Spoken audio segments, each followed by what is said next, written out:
மூத்த பத்திரிகையாளர் வெங்கடேஷ் சார் நம்மளோட இணைஞ்சிருக்காரு. வணக்கம் சார். வணக்கம் சார். சமீபத்தில் பார்த்தீங்கன்னா ஒரு முக்கியமான செய்தி ஒன்று வெளியாயிருக்கு. அதில் பார்த்தீங்கன்னா மாதந்தோறும் 2500 ரூபாய் கிடைக்க போகுது அப்படிங்கிற விஷயங்களை இப்போ ப்ராசஸை ஸ்டார்ட் பண்ணிட்டாங்க அப்படின்னு ஒரு பக்கம் போயிட்டு இருக்கு. இன்னொரு முக்கியமான ஒரு விஷயம், இந்த எல்லா இடத்துலையும் ஹாஸ்பிட்டல், கவர்மெண்ட் ஹாஸ்பிட்டல்லாம் பார்த்தீங்கன்னா நிறைய இஷ்யூஸ் எல்லாம் இருக்குது. ஸோ அது சம்மந்தப்பட்ட ஒரு முக்கியமான ஒரு டிசிஷன் எடுத்திருக்காங்க. எல்லா இடத்துலையும் பார்த்தீங்கன்னா டைரெக்டாகவே போய் பார்த்துருக்காங்க அப்படிங்கிற ஒரு நியூஸ் வந்திருக்கு. அதை விட முக்கியமான இன்னொரு விஷயம், பரந்தூர் விமான நிலையத்தை குறித்து ஒரு முக்கியமான அறிவிப்பு வரப்போகுதுன்னு வர சொல்லியிருக்காங்க. இவ்வளோ வேகமாக போகிறத ஃபஸ்ட் டைம் நான் பார்க்குறேன். ஏன்னா எப்பவுமே பார்த்தீங்கன்னா இதை செய்கிறேன் அதை செய்கிறேன்னு சொல்லுவாங்க. ஆனால் அதை செயல்படுத்துறதுக்கு பார்த்தீங்கன்னா எவ்வளோ நாள் ஆகும்னு நம்மளுக்கு தெரியாது. ஆனால் ஒரு 3, 4, 5 நாட்கள் அதுக்குள்ளே எல்லாம் உடனே ஸ்டார்ட் பண்ணிட்டாங்களே சார். அதுதான் தமிழக முதலமைச்சர் சொன்னதே பார்த்தீங்கன்னா குதிரையை விட வேகமாக செயல்படுடைய அரசு அப்படின்னு தான் சொன்னார். இப்போ அதனுடைய இது பார்த்தீங்கன்னா டே பை டே ஒவ்வொரு மாவட்டங்களையுமே எவ்வளோ துரிதப்படுத்தி நிறைய வேலைகள் பண்ணிகிட்டு இருக்கிற முக்கியமான விஷயம் பார்த்துட்டு இருக்கோம். முக்கியமாக இந்த போதை பொருள் தடுப்பு தான் அவருடைய முக்கிய குறி. ஆனால் இளைஞருடைய வாழ்க்கையை வீணாகக்கூடாதுங்கிற அந்த ஒரு கண்டிஷனில் தான் அது ரொம்ப ஸ்ட்ரிக்டாக ஒரு ஆர்டர் போட்டது ஒரு விஷயம் இருக்குது. இப்போ பார்த்தீங்கன்னா சம்பவங்கள் சென்னையில் நடந்திருக்கு. வேளச்சேரியில் பார்த்தீங்கன்னா இந்த 439 மது பாட்டில் பதிக்க வச்சு அவர்கள் இந்த கள்ளத்தனமாக விற்கப்பட்டது ஒரு விஷயம். காலையிலேயே ட்ரிங்க்ஸ் சாப்பிட்றது மாதிரி அலோட் பண்ணுறது இந்த பாரில் நிறையா சம்பவம் நடந்துட்டு இருக்கு. நுங்கம்பாத்தில் பார்த்தீங்கன்னா கிட்டத்தட்ட ப்ரைவேட் பாரில் நிறையா விஷயங்கள் அன்டைமில் சேல்ஸ் பண்ணுறது, உள்ளுக்குள்ளே ஆட்களை குடிக்க விட்டு பண்ணுறது, இப்படி நிறைய பாரில் இந்த சம்பவம் நடந்துட்டு இருக்கு. அவர் சொன்னதே பார்த்தீங்கன்னா குறிப்பிட்ட டயத்தில் ஆரம்பித்து அந்த டயத்துக்குள்ளே முடிக்கணும். அதுக்கடையில் எக்ஸ்ட்ரா டைம் யாருமே உள்ளே அலோவ் பண்ணக்கூடாது, கள்ள சந்தையில் விற்கக்கூடாதுங்கிறத மிகப்பெரிய ஒரு ஸ்ட்ரிக்டாக ஒரு ஆர்டர் போட்டது இருக்குது. பார்த்தீங்கன்னா திருவொற்றியூரில் காலையில் ஒரு 6 மணிக்கே பாரில் மக்கள் போய் உட்காந்து ஜாலியாக டிஃபன் இட்லி சாப்பிட்றது மாதிரி தண்ணி பாட்டில் அவங்க வச்சு அடிச்சிட்டு ஒரு சம்பவம் வருது. துணிந்த ஒரு இளைஞர் அதை ஃபோக்கஸ் பண்ணி வெளியுலகத்தை கொண்டு வந்திருக்காரு. இப்போ அவர் ஒரு மிகப்பெரிய ஒரு நம்ம இந்த நேரத்தில் அவருக்கு ஒரு பாராட்டுதல் நம்ம சொல்லியே திரும்ப. ஏன்னா ஆட்சி மாற்றம் வந்தாச்சு, தமிழக முதலமைச்சர் விஜய் அவர்கள் நிறைய ஸ்ட்ரிக்டாக ஆட்டு போட்டிருக்காங்க. இளைஞர் வாழ்க்கை ரொம்ப முக்கியம்னு சொல்லும் போது நீங்கள் குடும்பத்தை விட்டுட்டு காலைல வேலைக்கெல்லாம் போகிறத விட்டுவிட்டு வீட்டில் நேராக 6 மணிக்கே தண்ணி அடிக்கிறேன்னா என்னப்பா இதுன்னு சொல்லி பார்த்தா உள்ள ஏகப்பட்ட பேர் தண்ணி அடிச்சிட்டு இருக்காங்க. நமக்கே அந்த வீடியோ பார்த்தோம்னா ஷாக்காக இருக்குது. அவர் உடனடியாக சில வீடியோக்களை எடுத்து வெளியில் ஃபோக்கஸ் பண்ணிட்டாங்க. இப்போ காவல்துறை டிபார்ட்மெண்ட்டுக்கு போய் காவல் கமிஷனர் அவருடைய பார்வைக்கு போய் திருவொற்றியூரோட ஆய்வாளர் மீது நடவடிக்கைப்பட்டு சஸ்பெண்ட் செய்யப்பட்ட ஒரு சமூகம் நடந்திருக்கு. ஏன்னா அவர் சொல்கிறதே பார்த்தீங்கன்னா நம்ம சரியான இளைஞர்கள் வழிநடத்தி கொண்டு போகணுங்கிறதா முக்கியமான ஒரு எண்ணம் தமிழக மனுஷன் இருக்குது. இப்போ எல்லா பேரும் இந்த சட்டம் ஒத்துழைத்தால் அவர்களை பயப்படுறதுக்கான வாய்ப்புகள் இருக்கும். நீங்கள் இப்படி அசால்ட்டாக விட்டால் காலை 6 மணிக்கே வந்தாங்கன்னா நைட் 12 மணிக்கெல்லாம் குடிச்சிட்டு அங்கேயே படுத்து தூங்கிடுறாங்க. வீட்டுக்கே போகிறதில்ல நிறையா பேரில் அதான் நடக்குது இப்போ. ஸோ இப்போ அது சென்னையை தவிர காவல்துறை சம்மந்தப்பட்ட 12 மாவட்டங்களில் இம்மிடியட்டாக துரித நடவடிக்கை எடுக்கப்பட்டு 460க்கு மேற்பட்ட மது பாட்டிலை சீஸ் பண்ணியிருக்காங்க. அன்டைமில் 12 மணி வரைக்குமே பார் திறந்துருந்து குடிச்சிட்டு அங்கேயே இருக்கிற சம்பவங்கள் நிறையா நடந்திருக்கு. முக்கியமாக சென்னையில் நிறையா நடக்குங்கிறத ரொம்ப வருத்தப்படக்கூடிய ஒரு விஷயமா பார்க்குது. நான் இன்னொரு விஷயம் நேரத்தில் சொல்லிக்கல விரும்புகிறேன். சில இடங்கள்லாம் பார்த்தீங்கன்னா பொதுமக்கள் போக முடியாத இடங்கள் நிறைய இருக்குது. அந்த கட்டடம் கட்டி போட்டு பார்த்தா பாலடைஞ்சு போய் நிறையா இருக்கிற விஷயம் நம்ம பார்க்க முடியுது. அங்கே போய் பாட்டிலெல்லாம் வாங்கி வச்சுட்டு அங்கே போய் உட்காந்து தண்ணி அடிச்சுட்டு பாட்டிலை தூக்கி போட்டு அந்த இருட்டுக்குள்ளே வர்ற சம்பவங்கள் பார்க்கும்போது அந்த போய் நடக்கிறதுக்கே பயமாக இருக்குது. நிறைய பெண்கள் சொல்கிற விஷயங்கள் நம்ம நிறையா இருக்குது. அது சென்னையிலேயே வேளச்சேரிலேருந்து நம்ம சவுகார்பேட்டையிலேருந்து இந்த மீன் மார்க்கெட் இருக்குல்ல ஒன்று, இங்கே நம்ம எக்மோர் எதிரில் அந்த இடங்கள்லாம் நீங்கள் பார்த்தீங்கன்னா இந்த பறக்கும் ரயில் திட்டத்தில் கீழே பார்த்தீங்கன்னா அவ்வளோ எம்டி இடங்கள் பார்த்தா அவ்வளோ இடங்கள்ல இதெல்லாம் முக்கியமாக காவல்துறை கண்காணிப்பு இப்போ துரிதமாக நிறைய வேலைகள் போயிட்டுருக்கு, செய்திகள் போயிட்டுருக்கு. பட் இது தவிர இனிமேலும் இந்த மாதிரி அசம்பாவிதங்கள் பார்கள் திறந்திருந்துப்பட்ட சட்டப்படி நடவடிக்கை எடுக்கப்பட்டு மிகப்பெரிய தண்டனை கொடுக்கப்படுங்கிறது ஸோ நம்மளுடைய காவல் ஆணையர் அபில் தினேஷ் அவர்கள் மிகப்பெரிய வரைக்கும் விட்டுருக்காங்க. 16 பேரை கைது செய்யப்பட்ட சம்பவம் இருக்குது. ஸோ இது நம்மளுக்கு நாமே ஒரு சட்டம் போடுறாங்க அப்படின்னா நமக்கு நாமே திருந்துறதுக்கு முயற்சி பண்ணணும். அரசு பின்னாடியே துரத்திட்டு இருக்க முடியாது இல்லையா? ஒரு விஷயத்தை சொல்கிறாங்க, நல்லா இருக்கிறது சொல்கிறாங்க போது குடும்பத்தில் நிறைய பேர் இப்போ குடிமுறையெல்லாம் நைட்டான பார் க்ளோஸ் பண்ணுறாங்க, தண்ணி கிடைக்க மாட்டேன்னு புலம்ப ஆரம்பிச்சிட்டு இருக்காங்க. இதை பட் நிறைய பெண்கள் இங்கே சந்தோஷமாக இருக்காங்க. இந்த மாதிரி ஒரு ஆர்டர் போட்டு ஸ்ட்ரிக்டாக ஒரு நடவடிக்கை எடுக்கப்பட்டு இருக்குன்னு சொல்லிட்டு. ஸோ அதனால் இந்த போதைப் பொருளில் இந்த மது பாரில் இனிமேலாவது சென்னையை தவிர தமிழர்கள் அத்தனை பேரும் கொஞ்சம் தானாக முன் டயத்துக்கு மூடி விற்பனை செய்யாமல் இருந்தால் சிறப்பாக இருக்குன்னு சொல்லி விரும்புகிற சார். ரெண்டாவது நீங்கள் ஒன்று கேட்டீங்க. இப்போ திருச்சியில் டிவிகேவுடைய எம்எல்ஏ ரமேஷ் அவர்கள் சர்ப்ரைஸாக அரசு மருத்துவமனைக்கு ஒரு ரைடு ஒன்று போனாங்க. இப்போ என்ன நடக்குது, எப்படி இப்படி இருக்குது, ஹாஸ்பிட்டல் நிலவரம் எப்படி இருக்குது, நிறைய பேர் பார்த்தீங்கன்னா பெட்டே இல்லாமல் பேஷண்ட்டை அந்த பேசேஜில் தூக்கி படுக்க வச்சுருப்பாங்க, அடுத்த பெட்டு கிளீனாக தூக்கி போடுவோன்னு சொல்லிட்டு. பாத்ரூம் உள்ளேயே போக முடியாத அளவுக்கு இருக்கும், ஓகே.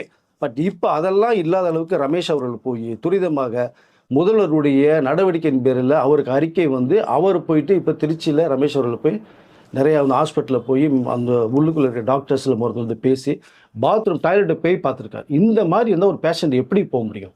பேஷண்ட் கூட அட்டெண்டர் போகணுன்னா எப்படி போக முடியும்? இதுலேயே பாதி டிசீஸ் வரும். நிறையா கூப்பிட்டு வச்சு அவர் ஒரு ப்ரெஸ் மீட் கொடுத்த சம்பவம் இருக்குது. நாங்கள் இது மாதிரி தொடர்ந்து வந்து இமீடியட் ஆக்ஷன் எடுக்க ஆரம்பிப்போனாங்க.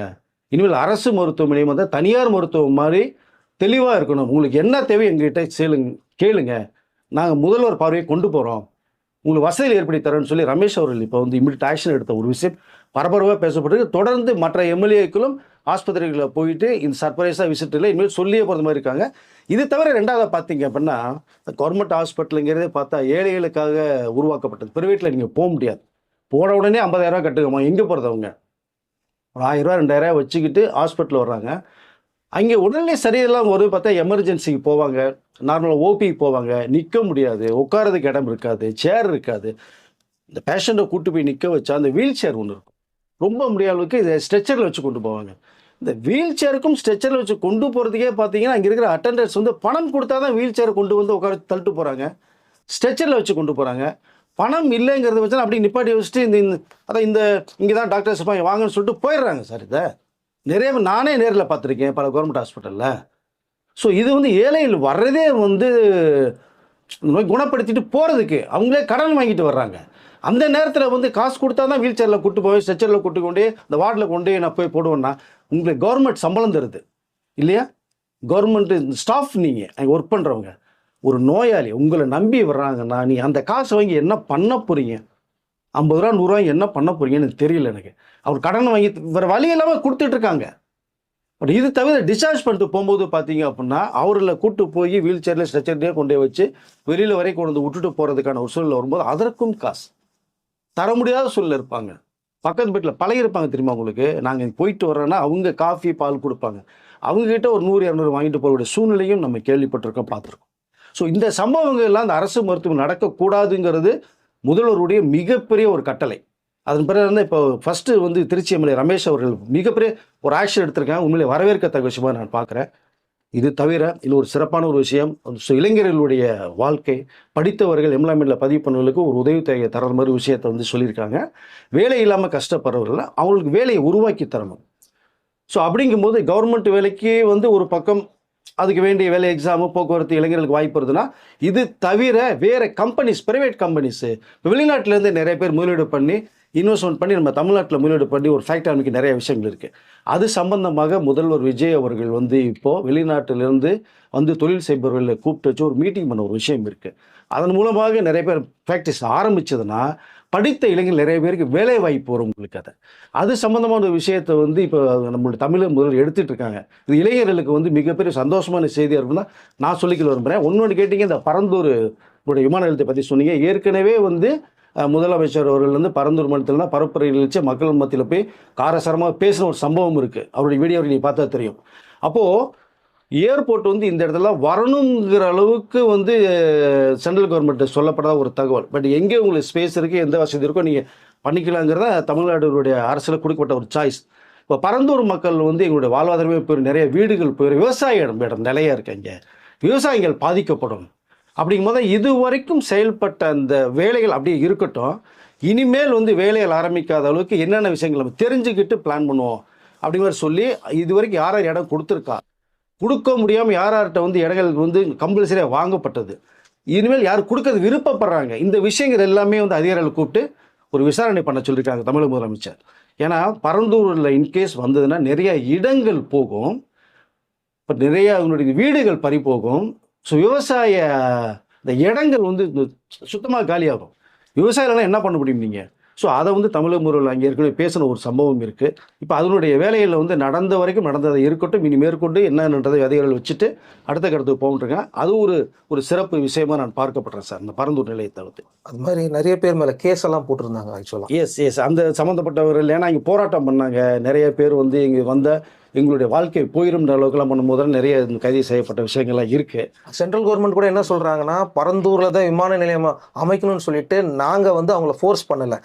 இங்க வந்து நாங்க ஒரு விமான நிலையம் அமைக்கிறோம், நீங்க எந்த இடம் காமிச்சாலும் எங்களுக்கு ஓகே, பரந்தூர்ல தான் பண்ணணும்னு சொல்லிட்டு நாங்க ஃபோர்ஸ் பண்ணல அப்படிங்கிறதையும் அவங்க விளக்கம் கொடுத்துருக்காங்க. எஸ். அதனால தான் வந்து இப்போ அவர் என்ன சொல்றாங்க அப்படின்னா, இந்த இடத்துல மக்கள் பாதிக்காத அளவுக்கு இருந்தா பரவாயில்ல, பாதிப்பு வந்து சொல்றாங்க இல்லையா? அப்போ அதற்கு வேண்டிய இன்னும் இடங்கள் வேற எங்கே வாங்க முடியும், எந்த இடம் இருக்குங்கிறத வந்து அதிகாரிகிட்ட வந்து முதலமைச்சர் வந்து ஒரு டிஸ்கஷன் பண்ணி முடிச்சிருக்காங்க. பரந்தூர் மக்கள் கொஞ்சம் நிம்மதியாக இருக்கலாம், அடுத்த கட்ட அந்த ஆக்ஷன் எடுக்கிற வரைக்கும் கொஞ்சம் வெயிட் பண்ணலாம் நீங்கள் அப்படிங்கிறத சொல்லிக்க விரும்புகிறேன். ரெண்டாவது நீங்கள் பார்த்தீங்கன்னா இந்த மகளிர் தொகை 2500 ரூபாய் சொன்னீங்க. இப்போ நிதித்துறையில் வந்து முக்கியமான அதிகாரிகளாக கூப்பிட்டு உட்கார வச்சு தமிழக முதலமைச்சர் பேசுகிற ஒரு விஷயம் இருக்குது. இப்போதைக்கு இந்த 1000 ரூபாய் வந்து கொடுக்க வேண்டிய விஷயங்களுக்கு அவர் போட்டாச்சு, போய் சேர்ந்துருச்சு. இன்னும் தகுதியான நபர்கள் யார் யார் அது முக்கியமாக எடுக்க சொல்லியிருக்காங்க. 2500 ரூபா நம்ம வந்து இப்போ அடுத்த கடத்து கொடுக்கணும். அப்போ அந்த நபர்கள் யார் யார், அந்த பெண்மணிகள் யார் யார், யார் யார் கஷ்டப்பட்டிருக்காங்க, யார் யார் தகுதியானவர்கள், இதுக்கு முன்னாடி யார் யார் பணம் வாங்கிட்டு இருக்கா, இதுக்கு மேற்பட்டவர்கள், அதாவது நிறைய வசதி வாய்ப்பு நிறைய கூட பணம் வாங்கிட்டு இருக்க ஒரு தகவல் வருது. இப்போ அவர்களுக்கு வந்து இந்த 1000 ரூபாய் தேவையில்லாத ஒரு விஷயம்.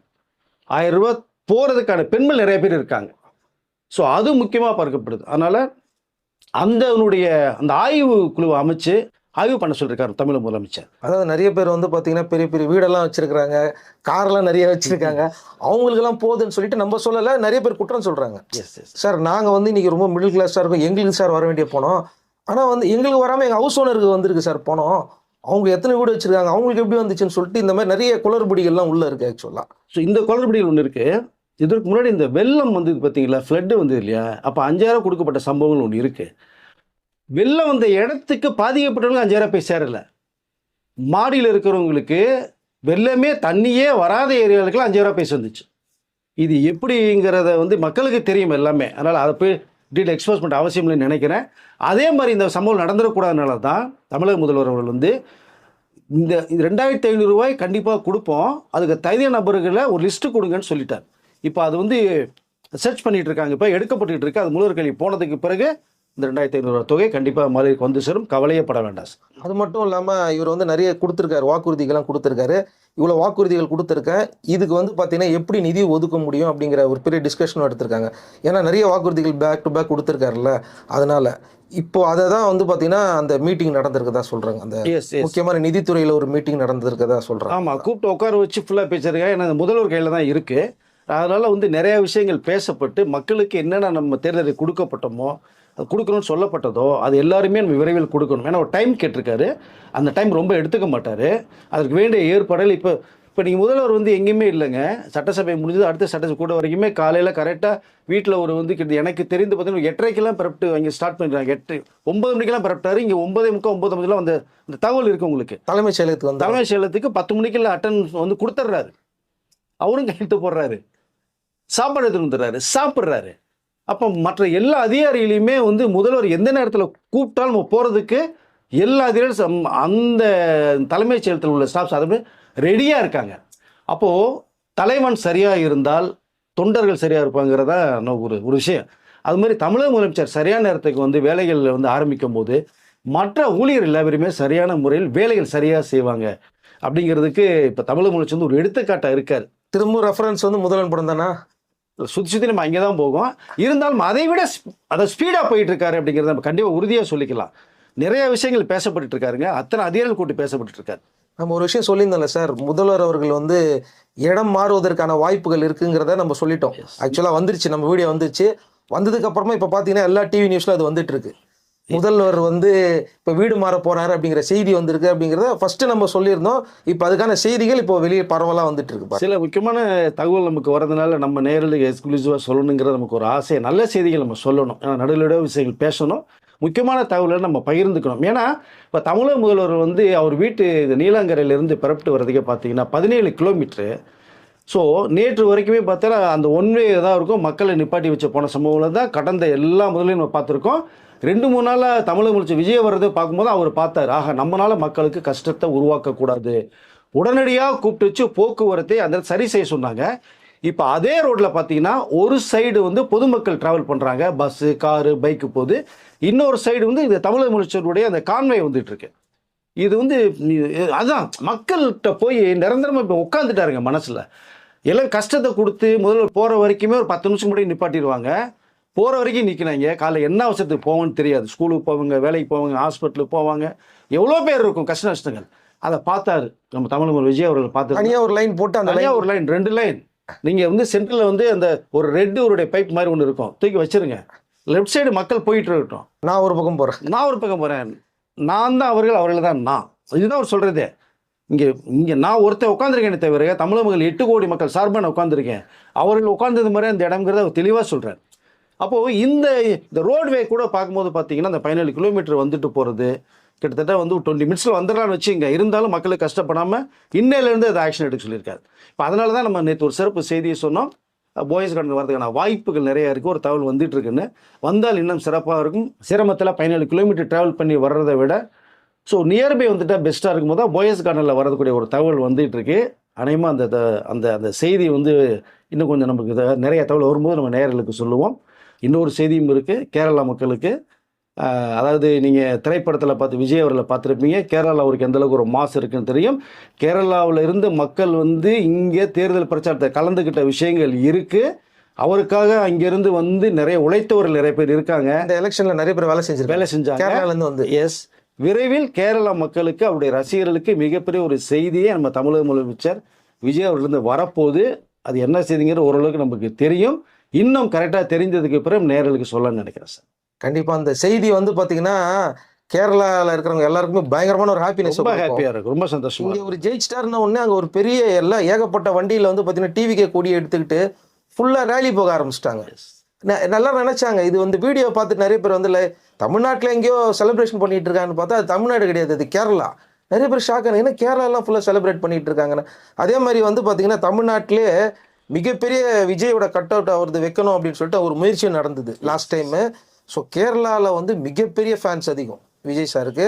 அதே மாதிரி 2 பெரிய ஹீரோக்கள் வந்து விஜய் சார் ஃபேனாக நடித்து ஒரு படமும் வந்துச்சு கேரளாவில். அவங்க பெரிய சீனியர்ஸ். அது என்ன படம்னு கீழே இருக்கிற கமெண்ட் செக்ஷனில் சொல்லுங்கள். விஜய் அவர்கள் வந்து கேரளா மக்கள் தான் ரசிகர்கள் இருக்காங்கன்னா, அங்கே இருக்கிற சூப்பர் ஸ்டார்களுடைய மோகன்லால் மம்முட்டி அவர்கள் கூட விஜயோட ஃபேன்ஸ். அவர்களே மம்முட்டி அவர்களோட இப்போ சொல்லியிருக்காங்க, முதலமைச்சர் வந்து மிகப்பெரிய வாழ்த்துக்களை சொல்லியிருக்காங்க. அதனால் விஜய் அவர்கள்ன்ற ஒரு தனி ஒரு கிரேஸ் கேரளா மக்கள்கிட்ட இருக்குது.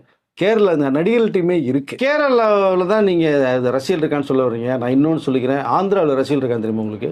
கர்நாடகாவில் ஆந்திராவில் இருந்து ஒருத்தர் வந்து தான் கவர்னர் மாளிகைக்கு முன்னாடி வந்து டிவியை கொடியை பிடிச்சிட்டு எங்கள் அண்ணன் எங்கள் தலைவர் விஜய் அவர்களை முதலமைச்சராக்குன்னு சொல்லி அங்கே ரோட்டில் வந்து கொஞ்சம் பயங்கரமான ஒரு சந்தோஷத்தை அவர் வெளிப்படுத்துகிற விஷயம் இருக்காது. அங்கே ஜெகன்மோகன் ரெட்டி அவர்களுடைய ஆதரவாளர்கள் எல்லாருமே இங்கே வெற்றி பெற்றாங்க சொன்ன உடனே விஜய் அவர்களுடைய ஃபோட்டோ எடுத்துட்டு அங்கே ஃபுல்லாக எல்லாருமே ஒரு பெரிய ரேலி போனாங்க. எஸ், ஜெகன்மோகன் ரெட்டி ஐயா கூட வந்து விஜய் அவர்களுக்கு தமிழக முதலமைச்சருக்கு வாழ்த்த சொன்னாங்க பதவியேற்ற உடனே. உங்களுக்கு அதை சொல்லலாம். அவருக்கு வந்து அதாவது இங்கே தமிழ்நாடை தவிர தென்னிந்தியாவில் கேரளா, ஆந்திரா, கர்நாடகாவில் அவ்வளோ பெரிய ஒரு ஃபேன் கிளப் இருக்குது உங்களுக்கு. அதை ரசிகர்கள் பட்டாளமே இருக்குது. ரசிகர்கள் பட்டாளத்தை தாண்டி ஒன்று நடக்க போகுது. அது என்னங்கிறத அடுத்த வீடியோவில் சொல்லலாம். கண்டிப்பாக சார், நிறைய ஒரு செய்தி இருக்குது கேரளா மக்களுக்கு. நான் அடுத்த வீடியோவில் பேசுகிறேன் உங்கள்கிட்ட. கண்டிப்பாக ஒரு ஹாப்பியான ஒரு நியூஸ் இருக்குது, அடுத்த வீடியோவில் பேசலாம்.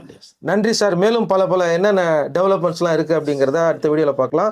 கீழே கமெண்ட் செக்ஷனில் அவர் ரெகுலராக வர்ற மாதிரி உங்களுக்கு ஏதாவது ரிக்வஸ்ட் இருந்ததுன்னா ஏதாவது சொல்லணும்னு நினச்சிங்கன்னா சொல்லலாம். அவர் பார்வைக்கு போகும். நன்றி சார். நன்றி சார்.